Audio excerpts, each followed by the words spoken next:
Thanks for inviting me to talk about our Don't Breed Blind campaign, which is asking for all breeding dogs to have the breed-relevant hereditary health test prior to breeding, and those results to be considered alongside temperament, conformation and breed genetic diversity. Only then can breeders make informed decisions whether to breed from a particular dog or not. We're not scientists or vets, just normal dog owners who are really concerned for the future of our dogs. We appreciate the adopt, don't shop stance, but we have to be realistic. There are dogs being bred now in the UK, and there will be for the foreseeable future. We therefore need to ensure they have a healthy foundation on which to grow, thrive and be happy. So hereditary diseases can be passed down from parent dogs to their puppies and on through the generations. Thousands of dogs are bred each year without hereditary health checks, which means breeders have no idea if they risk passing on diseases or ill health to the pups. So even do the health test but breed even if the results are poor, which could indicate a likelihood of some puppies suffering. These diseases affect many parts of the dog's body, from the brain and nervous system to the skeleton and internal organs. They are painful, debilitating and sometimes life-limiting. Some are so serious and adversely affect quality of life that the British Veterinary Association and Kennel Club have set up schemes to test for them. The British Veterinary Association say these schemes are to help make sure only healthy dogs are bred from. And the Kennel Club say the aim is to reduce incidence of health issues in future generations. But now we're going to let the dogs tell the story. This is Button, my Bernese mountain dog. She has the most gentle, sensitive soul and is an amazing emotional therapy dog, working with my clients with complex PTSD. These are long-term clients, so she gets to know them really well and is an integral part of the therapy process. It was Button who started me off on this journey to find out how and why it is possible that we can be legitimately breeding dogs with such painful, debilitating diseases like she has. At 7 months old, Button was diagnosed with elbow dysplasia, and at 9 months underwent an arthroscopy in both elbows and an ulnar osteotomy in her right leg. She was also diagnosed with hip dysplasia. Compensating for all this impacted on her back, causing her intense nerve pain. It was heartbreaking to see her going through all this. I found an email from her referral vet which she sent to her physio after her 2-month checkup, and this really brought home to me how much she really suffered. His last paragraph said, "Long term, I am hopeful still that we can improve poor Button's quality of life, and that has to be our goal. We won't fix her to being normal, but she has to be able to do more than she currently does." It breaks my heart. No dog should have to suffer like this.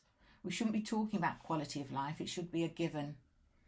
It was a long, slow rehab in which she missed out on much of her puppyhood and socialisation. And because of this, she was quite bonkers when she was finally let loose, so we went back to classes. And if anyone is unsure how prevalent elbow dysplasia is, out of a class of 6, 3 of the dogs had it. She's 5 next week, but is still on pain meds and will be forever. I would call her quality of life fair, but she shouldn't have had to go through this. This is Norman. His owner Tracy describes him as the goofiest, fluffiest love bundle she has ever known. Norman is a Newfoundland. He's Kennel Club registered and was bought from a known breeder. Poor Norman was diagnosed with elbow dysplasia at the tender age of 7 months and underwent an operation to improve his walking and lessen his pain. A month after that, he was diagnosed with severe hip dysplasia as well. At 9 months old, Norman's owner Tracy and her specialist orthovet made the decision that because his conditions were so severe, it would be kindest to put him to sleep. All she has left is a picture of poor Norman's paw prints. There are elbow and hip dysplasia schemes which help identify the dogs with the lowest risk of producing affected puppies. But without testing, how can you know? We have a system, but it isn't working.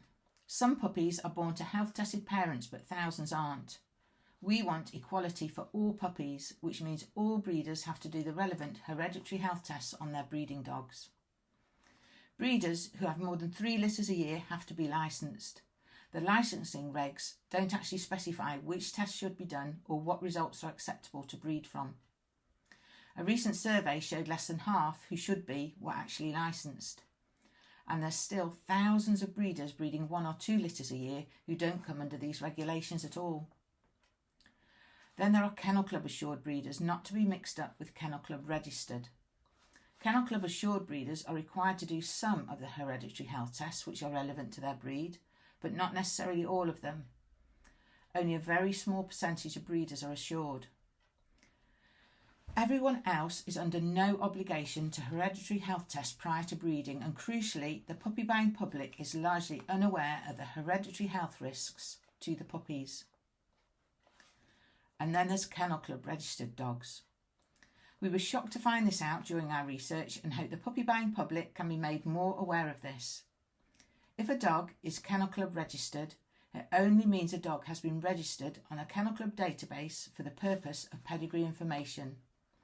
The breeding dog and its offspring does not need to have had any health or welfare checks at all. So even though it says in the Kennel Club Code of Ethics that breeders and owners will abide by the Animal Welfare Act, and this act stipulates the needs of animals, one of which being its need to be protected from pain, suffering, injury and disease, aren't these puppies like Button and Norman in pain and suffering? Yet despite what they say in their ethics, the Kennel Club still registers litters from unhealth tested or those with poor results. And then we have responsible breeders. Yep, they're out there, but the problem is there just aren't enough of them. So sadly, all this means thousands of litters of puppies are born from parent dogs who have not had the breed-relevant hereditary health checks or any premises inspected. No health or welfare checks at all, and many of these go on to be Kennel Club registered. There are other schemes in place for various hereditary diseases and traits, like intervertebral disc disease, which affects these lovely Dachshunds, and apparently as many as 1 in 4 could be affected. And there's poor little Cavalier King Charles Spaniels who can be affected by CMSM. Actually, just not Cavaliers, this affects other breeds too. And it means their heads are too small for their brains and they suffer excruciating pain like poor Daisy here, who because of the severity had to be put to sleep. And the poor Cavaliers also have poorly hearts, so there's also a heart scheme which helps breeders only breed with dogs with the least risk of passing on to their pups. But without testing, how can you know? And then we've got these cutie pie flat-faced dogs who struggle to breathe and some even struggle just to exist. There's a scheme in place to ensure breeders use dogs with the least risk of producing affected dogs. So the schemes are there already, they are just not being utilised by all breeders. We humans have done this with our selective breeding and closed stud books and we're still doing it. No animal should have to suffer like poor Button, Norman and Daisy. We have a moral duty and a responsibility to do something and do it now. By doing nothing, we are condoning irresponsible breeding and puppies will continue to suffer. We've had to devise a test to see if a dog can breathe properly. For goodness sake, how mad is that? We've set up referral clinics specialising in hip replacements or elbow surgery. The vets that do this are amazing, but this isn't normal. This isn't right. This is nature we've messed around with and the dogs are paying the price. Our dogs are living, sentient beings. They shouldn't be having to go through this.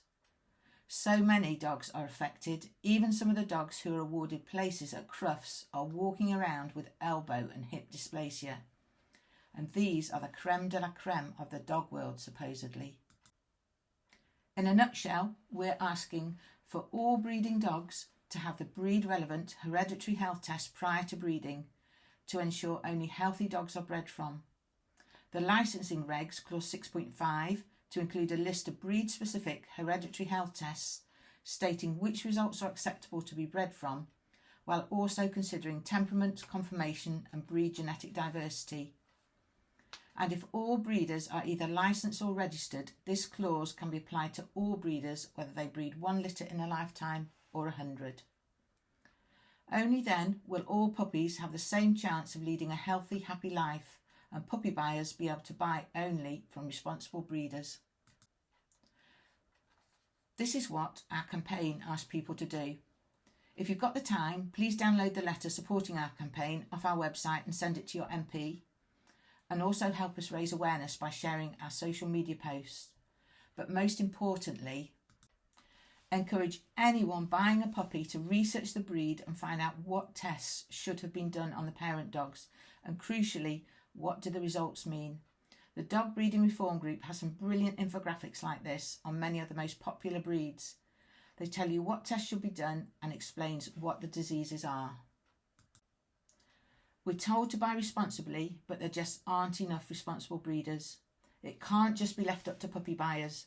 By the time the puppies are born, it's too late. Buying a puppy is a heart thing. We see a pup and we fall in love. The government must legislate to ensure that breeders select their breeding dogs responsibly.